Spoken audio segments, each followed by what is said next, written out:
Zoti Beqi, Diella është kushtetuese apo është antikushtetuese? A duhet opozita të drejtohet për të pyetur apo për të marrë një mendim apo për të zhdukur Diellën siç pretendojnë? Diellin nuk e zhduk dot një. Diellën. Por Diellën nuk e di se ku është bazuar presidenti i Republikës që e ka cituar në një dekret. Pasaj, a përbën rol... Dekreti që u firmos nga Rama. I kryeministrit. Dekretin që mandaton Edi Rama si kryeministër të Shqipërisë. Sepse nuk shoh asnjë bazë ligjore ku një ministër virtual të përshkruhet në dokumentat e shtetit shqiptar, të cilat janë të rregulluara me Kushtetutën e Republikës Shqipërisë. Ky është elementi i parë. A përbën një element konfliktual për të shkuar ky konflikt në gjykatën kushtetuese? Unë për vlerësimin tim nuk di të ta them tani, sepse nuk e di a do sjell pasoja. Po kjo është pa precedens, se nuk ka ekzistuar më përpara. A do sjell pasoja apo jo? A do sjell element të tjerë apo jo? Dhe objekti është i paqartë. E para, e dyta, në rast se Diella si ministre virtuale do ketë një rol të caktuar, kush është kontrolluesi njerëzor i Diellës? Sepse duhet ketë patjetër një kontrollues frymor të Diellës. Në rast se Diella do gaboj, kush do e korrigjoj Diellën? Kush është kontrolli që i bëhet asaj? Dhe mbi të gjitha se ne biem shumë, ka një shport me palishmëri ky lloj emërimi, sa unë nuk dit nga të ti marë. Në rast se Diella, me gjitha të veshjen e bukur që ka, gabon në dhënien e një tenderi, sot të ligjet që janë mbi prokurimet publike, mbi administratën, mbi gjithë elementet e kodit administrativ, ku do ankimohet dhe si do ankimohet? Dhe kush do ankimohet? Do ankimohet mos shkoj më shtellë. Po shkoj më shtellë sepse nuk duhet biles. S'do të ndodhë. Jo, do të ndodhë. Ai do të ndodhë. E ke gati. Diella, e u vjen ke informacion? Ka dy elemente.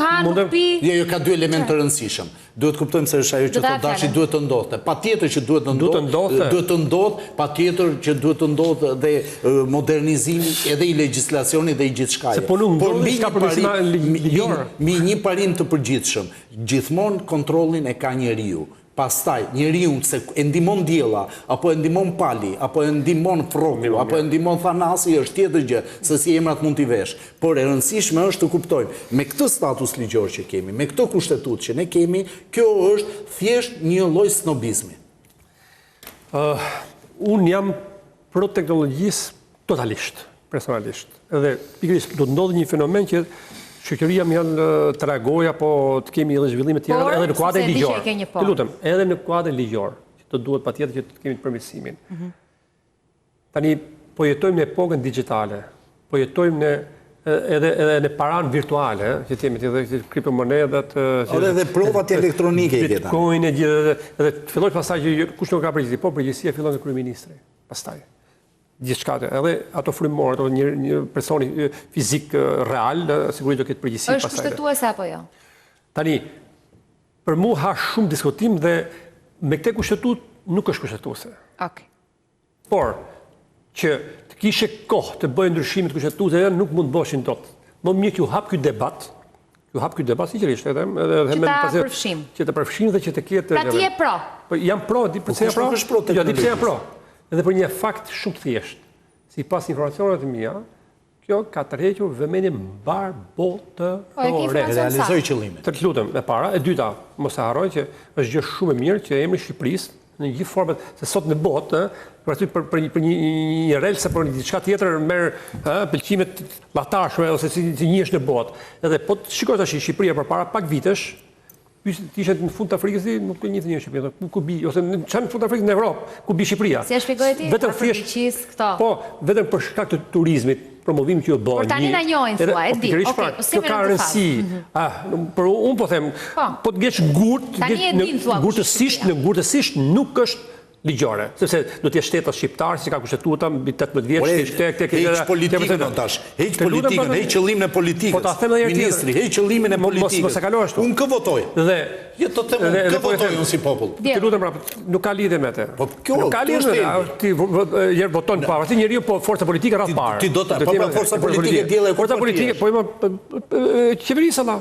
Majoranca është ajo. Po tash majoranca është, nuk është opozitës. Në rast se do të shqetëson Eugen Diella. nuk më shqetëson diella. Dash ka drejt për Jo, nuk më shqetëson diella. Më shqetëson arroganca e shkeljes së kushtetutës dhe e ligjeve. Po mund ta Sepse, më fal, në rast se ti do ta bësh diçka të tillë për teknologjinë, atëherë filloje nga e para si një shtet serioz. Ndrysho kushtetutën, ndrysho ligjet, ndrysho kodin e procedurës penale, se jemi jashtë juristët apo ekonomistët janë njerëzit të cilët gjejnë, po themi përdor termin, gropa të vogla të shmangin ligjit.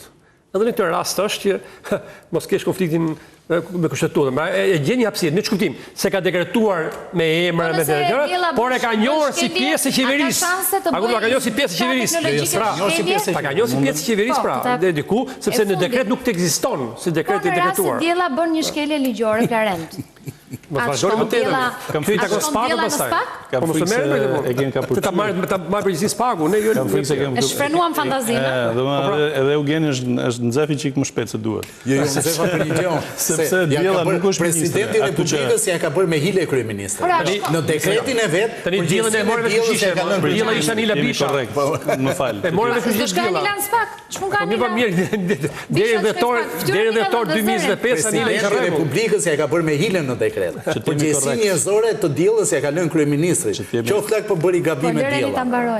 Që t'jemi korrekt, nuk ka sot ministre diella. Pra, është dekretuar ministrat dhe nuk është tek ministri. Rrugës ai se desha ndroi. Jo, kjo pastaj është çështje tjetër, por unë po them, prandaj thash që jemi nxefi çik më shpejt se duhet. Jo, më jo. Në kuptimin, më thonë se domethënë, se nuk kemi ministre aktualisht diella. Tani unë mendoj nga ana tjetër, duke jo, është fakt. Në parlament kanë shkuar emrat. Emrat janë të dekretuar dhe nuk është një ndër to. Ky është fakti.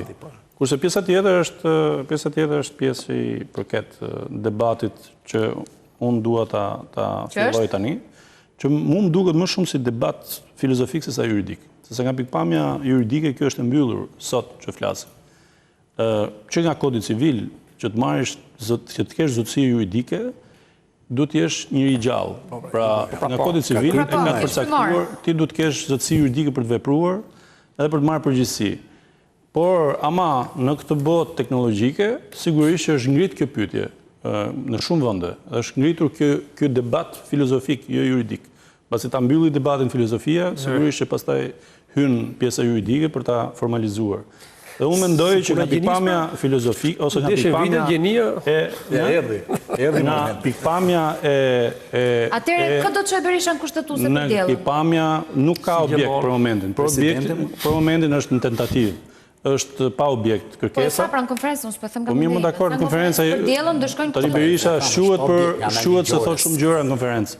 Unë po flas për çështje juridike. Çështje juridike s'ka objekt kërkesa. Për momentin. Me këtë informacion që kam unë, çfarë do ndodhi nesër ne nuk e dim, po deri në sot s'ka objekt kërkesa. Kështu që është një kërkesë tentativë dhe është për shumë një diskurs politik. Dhe për ta mbyllur, për t'i vënë vijën sipas qëndrimit tim. Unë mendoj që patjetër që ka një domosdoshmëri ku teknologjia do ndihmojë çdo aspekt të shoqërisë, ashtu siç është dhe media, edhe qeverisjen.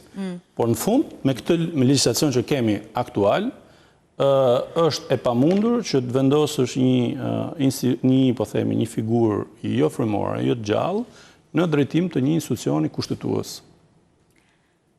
Nuk e dihet, ndoshta në të ardhmen zoti Sulja mund t'ju ftoj një moderator inteligjencë artificiale. Mua më pëlqen ideja dhe zhvillimi. Është bëhet në ligj kjo gjë. Unë për veten time, po ju them që kam një projekt. Po që nëse do realizohet, gjithmonë nga varet nga financat e gjëra që ta bëjmë me inteligjencën artificiale që ja vlen, që mund të jetë prap diçka e risi e parë. Që s'mund ta them dot se s'bëhet e prapë. Nuk mund ta them dot, po se ma vjen ide pastaj. Ka ardhur momenti që legjislacioni të revolucionarizohet. Patjetër, pra duhet ndryshuar. Nuk është problem e diella.